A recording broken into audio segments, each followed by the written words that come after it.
আজি 4-5 দিনে পানী অকণ মুখত নোলোৱাকে হ'ব। মই লখিমপুৰ জিলাৰ বগীনদী থানাৰ অন্তৰ্গত তথা চাউলধোৱা আৰক্ষী চকীৰ অধীনস্থ SK আদৰ্শ গাঁৱৰ এগৰাকী লোক বেংগালুৰুত ইতিমধ্যে ৰহস্যজনকভাৱে মৃত্যু ঘটিছে। কিন্তু বৰ্তমানলৈ পৰিয়ালে একো খবৰ পোৱা নাই। তেওঁ আচলতে মৃতদেহ ক'ত ৰখা হৈছে, বৰ্তমান মৰগতি আছেনে বা কেনেধৰণে তেওঁৰ মৃত্যু হ'ল, একো আচলতে সবিশেষ জানিবলৈ পৰা নাই। তেওঁলোকে যদিও যোগাযোগ কৰিছে, চিকিউৰিটি গাৰ্ড কৰি আছিলে, তেওঁ এটা কোম্পানীৰ চিকিউৰিটি গাৰ্ডৰ কৰ্মত নিয়োজিত হৈ আছিলে। যোগাযোগ কৰাৰ পিছতো কিন্তু বৰ্তমান কোনো ধৰণৰ সেই কোম্পানীটোৰ ফালৰ পৰাই হওক কোনো ধৰণৰ খবৰ খাতি পোৱা নাই। তেওঁলোকে মানুহো পঠিয়াইছে, সেইখন বৰ্তমানলৈ কোনো খা খবৰ পোৱা নাই। আৰু ইতিমধ্যে পৰিয়ালটো চিন্তিত হৈ পৰিছে, কাৰণ ইতিমধ্যে মানুহগৰাকীৰ যিহেতু মৃত্যু ঘটিছে, শুই থাকোঁতে মৃত্যু হৈছে বুলি জনাইছে তেওঁলোকৰ, কোনোৱে জনাইছে সেই কোম্পানীৰ ফালৰ পৰা। কিন্তু বৰ্তমানলৈ মৃতদেহটো আনিব পৰা হ'বনে নাই বা মৃতদেহটো কেনে অৱস্থাত আছে বা কেনেধৰণে লোকগৰাকীৰ মৃত্যু হ'ল একো জানিব পৰা হোৱা নাই। আমি পৰিয়ালৰ পৰা গোটেই কথাখিনি জানিবলৈ চেষ্টা কৰিম। মাননীয় মুখ্যমন্ত্ৰী মহোদয় ছাৰলৈ আমি জনাইছোঁ, আমাৰ একেবাৰে সৰুৰে পৰা তুলি ডাঙৰ দীঘল কৰিছিলোঁ মোৰ দেউৰেটো, কিন্তু কৰ্মক্ষেত্ৰত চিকটি কৰিবলৈ গৈ তাতে মৰিম বুলি খবৰ আহিলে। ৰহস্যজনকভাৱে তাৰ মৃত্যু বুলি জানি আমি ফটো চাই আজি 4-5 দিনে পানী অকণ মুখত নোলোৱাকে খবৰ পাম কৰি আহিছোঁ। তাৰ পৰা বিভিন্ন নানা ধৰণৰ প্ৰলোভন কৰি কৈছে যে আমি আপোনালোকে ডেড বডি নহালৈকে নিদিওঁ, সেইকাৰণে আপোনালোকে তেতিয়া তেনেকৈ কৰাত আমি যোগাযোগ কৰি হেৰি কৰিলোঁ। নিজৰ ভাগিন ল'ৰা এটা দূৰত আছিলে যদিও তাৰ ওচৰলৈ পৰহি আহি কালি পালেহি, পাই লৈ চাইছেহি, তাত কোনো ডেড বডি নেদেখুৱায়, কোনো মানে থানালৈ যাবলৈ নিদিয়ে, তাত ভাষা ভুকি বুজি নাপায়। গতিকে আমি মন্ত্ৰী মহোদয়লৈ অনুৰোধ কৰিছোঁ যাতে আমাৰ এই দুখীয়া পৰিয়ালটো এই ডেড বডিটো কেনেকৈ কি হৈছে সকলোৱে যেন আমাৰ থানাৰ পৰা ধৰি ISP DC ছাৰলৈকে ধৰি অনুৰোধ কৰিছোঁ আপোনালোকে যাতে আমাক মুক্ত কৰি দিয়ে, এই মোৰ অনুৰোধ। 9:30 বাজিছিল, মই তিনিআলিৰ পৰা ঘৰলৈ আহোঁতে এটা অচিনাক্ত নম্বৰত ফোন আহিছিল। ফোনটোত মোক সুধিছিল অনিল দাস চিনি পায় নেকি। তাৰপৰা মই হতভম্ব হৈছোঁ, অনিল দাস আমাৰ পৰিয়ালতে 2-3জন আছে, কোন অনিল দাস। মই বোলো মই বাইক চলাই আহি আছোঁ ঘৰতে। আকৌ নেক্সট ঘৰত আহি পোৱাৰ পিছত এটা ফোন আহিছে, একে নাম্বাৰৰ পৰা ফোনটোত আহি মোক সুধিছে অনিল দাসক চিনি পায় নে। মই বোলো হয় অনিল দাসক চিনি পাওঁ। কোনজন অনিল দাস বোলে আপোনালোকৰ কি হয়। মই বোলো অনিল দাস কেইবাজনো আছে, পাৰে যদি মোক এটা ফটো পঠাওকচোন। তাৰপৰা দেখোঁ ফটোটো হয় মোৰ খুৰা। আমাৰ তেখেতক লগালগ কৈছোঁ হয় এজন মোৰ খুৰা হয়। কি হ'ল বুলি সোধাত তেখেতে কৈছিল ইয়াতে তেখেতৰ বেমাৰ হৈ আছিল, আপোনালোকৰ কিবা ID প্ৰুফ আছে নেকি। মই বোলো ID প্ৰুফটো তেখেতে প্ৰায় নিজৰ লগতে লৈ ঘূৰি ফুৰে, আছে যদিও বিচাৰ খোচাৰ কৰিব লাগিব। মই এতিয়া নিশা প্ৰায় 10মান বাজিছে যেতিয়া মই কাইলৈ বিচাৰ খোচাৰ কৰি দিব পাৰিম। পিছদিনা প্ৰায় তেনেকৈ 9টামান বজাত আকৌ ফোন আহিছিল, ফোনত একেটা নাম্বাৰৰ পৰা ফোন কৰিছিল আৰু লগত এজন হিন্দীভাষী মানুহৰ লগত কথা পাতিছিল। মোক সুধিছিল তেখেতৰ ID প্ৰুফ কি আছে, তাৰ পৰিয়ালত কোন কোন আছে।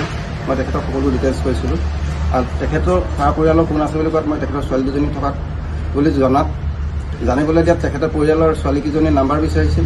মই সৰুজনী ছোৱালীৰ নাম্বাৰ থকাত সৰুজনী ছোৱালীৰ কনফাৰেন্সত কথা পাতিবলৈ দিয়াত বহুতখিনি কথা তেখেতলোকৰ পৰা জানিব বিচাৰিছিলে আৰু জনোৱাৰ পাছত তেখেতে উল্টাই পুল্টাই সোধাত তাৰপৰা মেডিকেলত থকা বুলি জানাত মেডিকেলৰ ফটো এটা দিবলৈ কোৱাত আমাক মানে যিটো ফটো পঠাইছিল ফটোটো প্ৰায় আমি পৰিয়ালৰ মানুহ হতভম্ব। ফটোটো দেখাত মানে যিটো ফটো দেখিছোঁ মৃত, কিন্তু তেখেতলোকে আমাক জনোৱা নাই তেতিয়ালৈকে। তাৰপাছত আমি পৰিয়ালৰ মানুহে ইজনে সিজনে আলোচনা বিলোচনা কৰাত আমাৰ যিকেইটা নাম্বাৰ পৰা তেখেতৰ ইনচাৰ্জ কোন আছে, ইনচাৰ্জৰ নাম্বাৰ পাম নেকি বুলি কোৱাত তেখেতৰ ইনচাৰ্জৰ নাম্বাৰটো দিছিল, কোম্পানী মেনেজাৰ নাম্বাৰটো দিছিল, ৰুমৰ কাষত থকা ল'ৰাজনৰ নাম্বাৰটোকো আমাক দিছিল। গোটেই সকলো পৰাই প্ৰথমে আমাক মিছাকৈ লুকুৱাই ৰাখিছিল। তাৰপৰা আমি ফটোটো দেখাত এইটোতো ৰহস্যজনক, এইটো মৃত বুলি আমি ভাবিছোঁ। সঁচাকৈ কওকচোন যদি মৃত হৈছে আমাক মৃত বুলি ঘোষণা কৰি কথাটো জানিবলৈ দিয়ক। তাৰ লাষ্টত সন্ধিয়ালৈ আমাৰ সন্ধিয়া ভাগলৈ প্ৰায় 5মান বজাত মোৰ দাদাই কথা পাতিছিল মেনেজাৰজনৰ লগত। তেতিয়া মেনেজাৰজনে কৈছিল হয় 2-3 দিনমান আগত তেখেত মৃত বুলি। তাৰপাছত মৃত্যু কেতিয়া হৈছে তেখেতৰ মানে তেখেতে আমি বৃহস্পতিবাৰ দিনাখন শুকুৰবাৰ দিনাখন যেতিয়া কথাষাৰ আমি সুধোতে সন্ধিয়ালৈ আমাক তেনেকৈ জনাইছিল, কিন্তু তেখেতলোকে একজেক্টলি কৈ দিয়া নাই। তেখেতলোকে 2-3 দিন 4 দিন এনেকৈ কয়, আমুক তাৰিখে বুলি আমাক প্ৰকাশ কৰি নকয়। তাৰপাছতে কথা পাতোতে সেই ৰাতিটো আমি প্ৰায় সিহঁতৰ লগত কথা বতৰা হ'ল। আমাক ইয়াৰ পৰা মানুহ যাব কয়, আমাৰ পৰা ID প্ৰুফ বিচাৰে। আমি সকলোখিনি যুগুত কৰাৰ পাছত তেখেতলোকে আশ্বাস দিছিল আমাৰ ইয়াৰ পৰা অনা নিয়া খৰচ বহন কৰিম বুলি। লাষ্টত আমি যেতিয়া ID প্ৰুফ তেখেতলোকে টিকেটৰ বৰ্ডিং পাছৰ কাৰণে দিয়া হৈছিল তেখেতলোকে আমাক কোনো হেৰি কৰা নাছিল তাৰপাছত আমাৰ তাতে কৰ্মৰত তামিলনাডুত এজন ভাগিন ল'ৰা আছিল সি যোৱাকালি আহি তেখেতলোকক 10টা বজাৰ পৰা সন্ধিয়া 6টালৈকে কোনো ৰেছপন্স নাপালে তেখেতৰ পৰা ডেড বডি চাবলৈ বিচাৰিছিল দিয়া নাই লোকেল থানাৰ ওচৰত কথা পাতিবলৈ যাব বিচাৰিছিল দিয়া নাই লাষ্টত তাক অলপ জোৰ জুলুম কৰা দেখি আৰু অকলশৰে গৈছে এটা বাহিৰৰ দেশৰ কথা ভয় ভাবুকি খাই নিজে সি আঁতৰি গৈছে এতিয়া আমি আচৰিত হৈছোঁ আমি পৰিয়ালটো মৰ্মাহত হৈ পৰিছোঁ আমাক খুৰাক ক'ত ৰাখিছে আমি অসম চৰকাৰৰ লগতে DGP মহোদয়ক অনুৰোধ জনাইছোঁ আমাৰ এই দুখীয়া পৰিয়ালটো এজন চিকিউৰিটি কি কাৰণে বাহিৰৰ দেশত কৰিবলৈ যায় এই পৰিয়ালটো যাবলৈ সক্ষম নোহোৱাৰ কাৰণে আমি নিথৰুৱা হৈ পৰিছোঁ কি প্ৰকাৰে আমাৰ খুৰাক ঘূৰাই আনি আমাৰ মাজলৈ দিয়ে আমাক সৎকাৰ কৰিবলৈ ব্যৱস্থা কৰি দিয়ে তাকে বিনম্ৰ অনুৰোধ জনাইছোঁ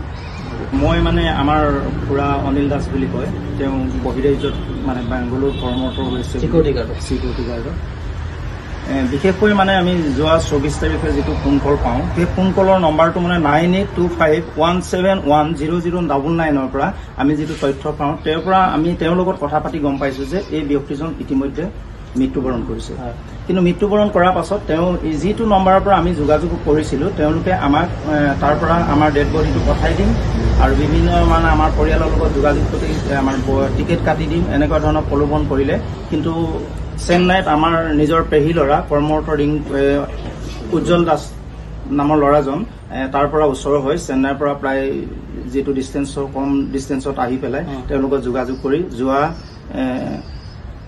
23 তাৰিখে 25 তাৰিখে তালৈ বেংগললৈ যায় কিন্তু বেংগললৈ যালে এই ব্যক্তিজনৰ লগত তেওঁ লগ পাইছে যোগাযোগ কৰাৰ পাছতো তেওঁ ডেড বডি ক'ত আছে কি কৰিছে তেওঁ সবিশেষ আমাক একো জানিব নিদিয়ে আৰু তেওঁ ব্যক্তিজনক হতাশা আৰু কিবা কৰি পঠিয়াইছে আমি পৰিয়ালে যোগাযোগ কৰিছোঁ বিশেষকৈ তেওঁলোকে আমাক এই মৃত্যু বুলি যিটো আমাক খবৰ পঠাইছে মৃত্যুৰ ফটো আমাৰ হাতত যিটো আছে এই বস্তুখিনিৰ পৰা আমি গম পাইছোঁ যে আমি ডেড বডিটো বৰ্তমান মানে আমি আমাৰ পৰিয়ালৰ হাতলৈ ঘূৰাই দিব লাগে আৰু যিহেতু আমাৰ বহিৰাজ্যত কৰ্মৰত আমাৰ পৰিয়ালবৰ্গৰে ইমান আমি তাৰ পৰা আনিবলৈ আমাৰ অৱস্থা বৰ শোচনীয় আৰ্থিকভাৱে আমি ইমান সক্ষম নহয় বুলি ক'ব পাৰে পৰিয়ালটো সেইকাৰণে আমি অনুৰোধ কৰোঁ যে অসম চৰকাৰ মুখ্যমন্ত্ৰী তথা DGP মহোদয় আৰু আমাৰ স্থানীয় বিধায়ক মহোদয়ৰ জৰিয়তে নৱ কুমাৰ দলে আমাৰ এই ক্ষেত্ৰত বহিৰাজ্যত থকা এই আমাৰ যিজন মানে মৃত শৰীৰটো ব্যক্তিজনৰ মানে ডেড বডিটো আমাৰ পৰিয়ালক ঘূৰাই আনি দিয়াৰ ব্যৱস্থা কৰিলে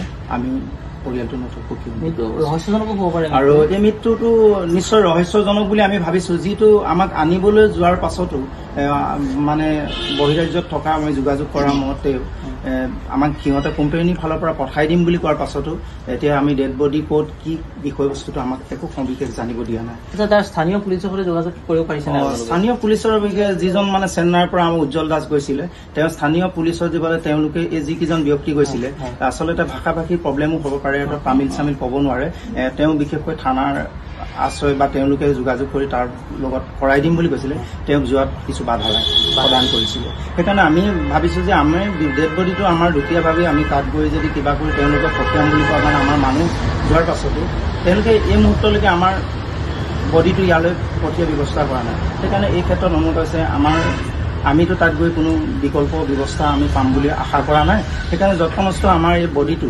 শৰীৰটো নিশ্চয় আমাৰ পৰিয়ালৰ মাজত গতাই দিলে আমি নিশ্চয় সুখী হ'ম বুলি ভাবিছোঁ কিমান বয়স আছিলে তেওঁ 57 বছৰ বয়স হৈছে অনিল দাস তেওঁ মোৰ খুৰা হয় সেইকাৰণে আমি সকলো অসম চৰকাৰৰ লগতে মুখ্যমন্ত্ৰী আমাৰ স্থানীয় বিধায়ক মহোদয় আৰু DGP মহোদয়লৈ অনুৰোধ কৰাইছোঁ যাতে এনেধৰণৰ যোগাযোগ কৰি আমাৰ মৃত শৰীৰটো আমাৰ ঘৰলৈ ঘূৰাই দিয়াৰ ব্যৱস্থা কৰিছে